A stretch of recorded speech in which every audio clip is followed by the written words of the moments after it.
Atenção! Esse vídeo contém ironia, piadas e capitalismo. Sinta-se livre para encarar o Tony ou Pacheco a qualquer momento do vídeo.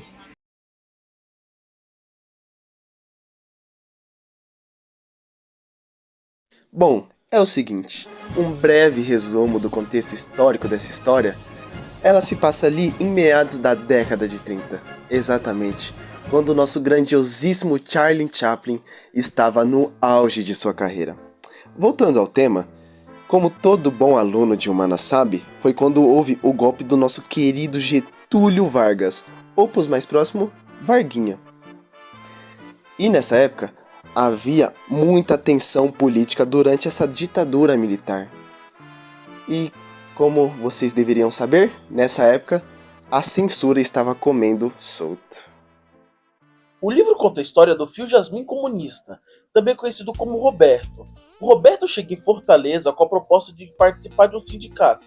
Mas chegando nesse sindicato, ele sofre bullying por ser alfabetizado, ter dinheiro, não passar fome, coisas que o pessoal de lá não está acostumado. E nesse mesmo dia, depois de sofrer bullying por não ser pobre, ele conhece a Noemi num café. Noemi é uma mulher casada e com um filho. Só que o Roberto não se importa, ele imediatamente se apaixona por ela. Tanto que a primeira coisa que ele resolve fazer é chamar a Noemi para participar do sindicato. Tanto ela quanto o marido dela, que já participou de sindicatos antes. O marido da Noemi, que se chama João, diz que não. A Noemi diz que sim. E nessa parte o livro resolve focar um pouquinho na vida dos operários. Vocês sabem o básico, escala 7-0, 18 horas de trabalho por dia. Aquela ladainha de como o capitalismo é ruim que o Tony já falou pra gente 1 milhão de vezes. E daqui pra frente você vai ver tipo, uma mudança na história, porque a autora deixou de lado a maior parte das críticas sociais e esqueceu que isso era pra fazer uma crítica ao governo. Isso se tornou a maior parte um livro apenas de romance. Agora a gente entra meio que numa espécie de triângulo romântico. O Roberto, nosso protagonista, quer ficar com a Noemi, que é casada. A Noemi, que é casada, também quer ficar com o Roberto. O João, que é casado, quer continuar casado e sem um chifre na cabeça. E aí o Roberto e a Noemi ficam de pegação por um longo tempo, sem o João saber, até que a Noemi se cansa, ela vai embora e leva o filho. E adendo aqui bem rapidinho, esse filho não tem nome, só chamam ele de Guri no livro. O livro continua com o marido, João Jacques, indo até o Rio. E o filho deles ficando bem triste, basicamente virando emo. Apenas não virou emo por causa que, na época, se ele virasse ia pra fogueira. Depois, a Noemi fica bem mal falada pela cidade, pois ela acabou trocando o marido dela pelo riquinho, famosinho, o burguês. E acaba que ela é demitida.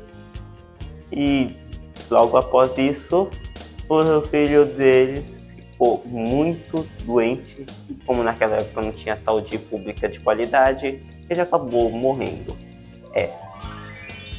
E após isso, o sindicato foi lá e ofereceu para ela entregar alguns panfletos.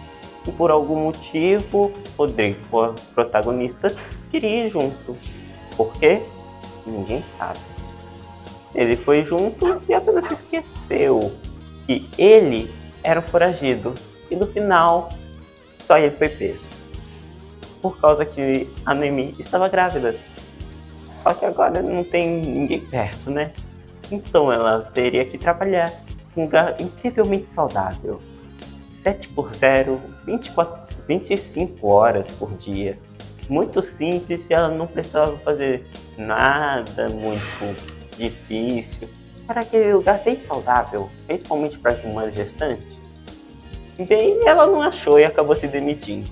E no final do livro, ela acaba sem casa, sem marido, sem amante, sem dinheiro, sem comida, sem água, gestante e toda ferrada. A Rachel de Queiroz, a escritora desse livro, nasceu em 1910 e era comunista. Lá na década de 35, ela acabou sendo presa por 2 meses e quando foi solta percebeu que o comunista passa fome, era preso, então decidiu virar conservadora.